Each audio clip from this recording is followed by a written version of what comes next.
saya Femiati, NIM 01722073, mahasiswa RPL Universitas Ngudi Waluyo Semarang. Berikut saya akan menjelaskan 6 sasaran keselamatan pasien. Setiap tindakan medis yang dilakukan pasti mempunyai resikonya sendiri dan tidak ada satupun tenaga kesehatan yang menginginkan hal ini terjadi kepada pasien. Untuk itu, kita perlu mengetahui sasaran keselamatan pasien sesuai dengan Peraturan Kemenkes Nomor 11 Tahun 2017. Inilah 6 sasaran keselamatan pasien yang harus kita ketahui bersama. 1. Ketepatan identifikasi pasien. Setiap pasien wajib dilakukan identifikasi secara tepat dan benar.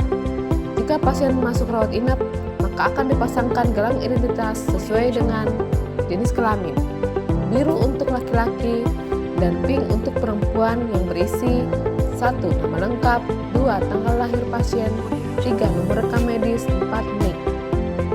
Tujuan pemberian gelang identitas adalah untuk mempermudah proses verifikasi identitas pada setiap tindakan medis seperti sebelum pemberian obat, sebelum pemberian transfusi darah, sebelum pengambilan sampel untuk pemeriksaan laboratorium dan radiologi, dan sebelum tindakan medis.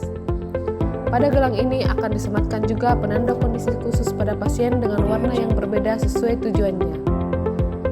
1. Gelang kuning tujuan kepada pasien yang memiliki risiko jatuh. 2. Gelang merah ditujukan untuk pasien yang memiliki alergi obat atau makanan. 3. Gelang ungu ditujukan untuk pasien yang telah mendapatkan persetujuan baik secara pribadi atau keluarga menolak dilakukan resusitasi jantung baru atau DNR. 2. Peningkatan komunikasi yang efektif. Komunikasi efektif dilakukan dengan tujuan memberi kemudahan dalam memahami pesan yang disampaikan antara pemberi pesan dan penerima pesan, sehingga pesan yang tersampaikan secara jelas, lengkap, dan dapat diverifikasi dengan baik. Oleh karena itu, petugas kesehatan rumah sakit wajib melakukan komunikasi efektif pada setiap pemberi instruksi secara verbal, melaporkan nilai kritis, serta melakukan serah terima. Pada perkembangannya, rumah sakit menggunakan teknik SBAR dalam melaporkan kondisi pasien. Yang dimaksud SBAR adalah S. Situation, kondisi terkini yang telah terjadi pada pasien.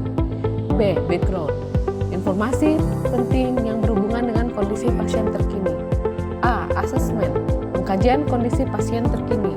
R. Recommendation, informasi apa yang diperlukan untuk mengatasi pasien saat ini. Sebagai proses verifikasi tenaga kesehatan akan melakukan verifikasi terhadap akurasi dari komunikasi lisan dengan cap TPK, tulis lengkap, baca kembali, dan konfirmasi ulang.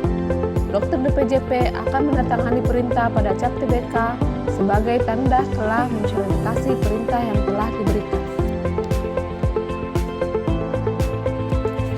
3. Keamanan obat yang perlu diwaspadai.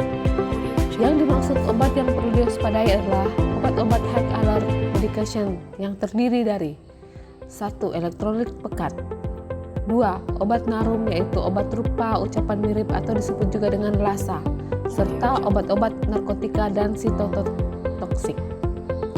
Dalam pengelolaannya, pemberian dan penyimpanan obat high alert medication harus sesuai dengan panduan obat high alert atau elektrolit pekat, ditandai dengan stiker high alert pada setiap box dan sediaan, dan begitu juga dengan obat lasa, ditandai dengan stiker kuning bertuliskan lasa dengan warna merah. 4. Kepastian tempat lokasi, tempat prosedur, dan tempat pasien operasi. Proses penandaan lokasi operasi dilakukan oleh operator atau dokter spesialis yang akan melakukan tindakan. Penandaan titik operasi dilakukan sebelum pasien dipindahkan ke ruang operasi, dan di sini pasien ikut dilibatkan dalam kondisi sadar. Tanda berupa lingkaran di daerah yang akan diinsisi menggunakan skin marker yang tidak luntur saat terkena cairan atau alkohol sampai dengan proses operasi.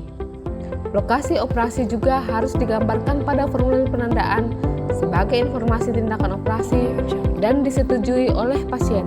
Agar tindakan operasi berjalan lancar, dilakukan juga proses checklist yang meliputi pembacaan dan pengisian formulir check-in, time out, dan check out yang dipandu oleh perawat sirkular dan diikuti oleh operator, dokter anestesi, dan perawat.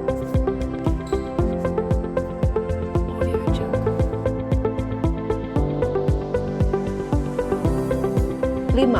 Pengurangan risiko infeksi terkait pelayanan kesehatan.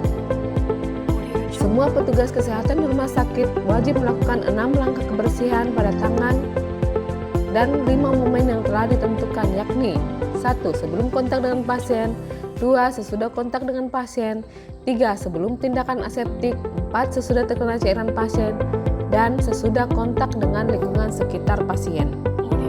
Adapun cuci tangan dapat dilakukan dengan menggunakan hand scrub berbasis alkohol selama 20-30 detik dan hand wash dengan sabun dan air mengalir selama 40-60 detik. 6.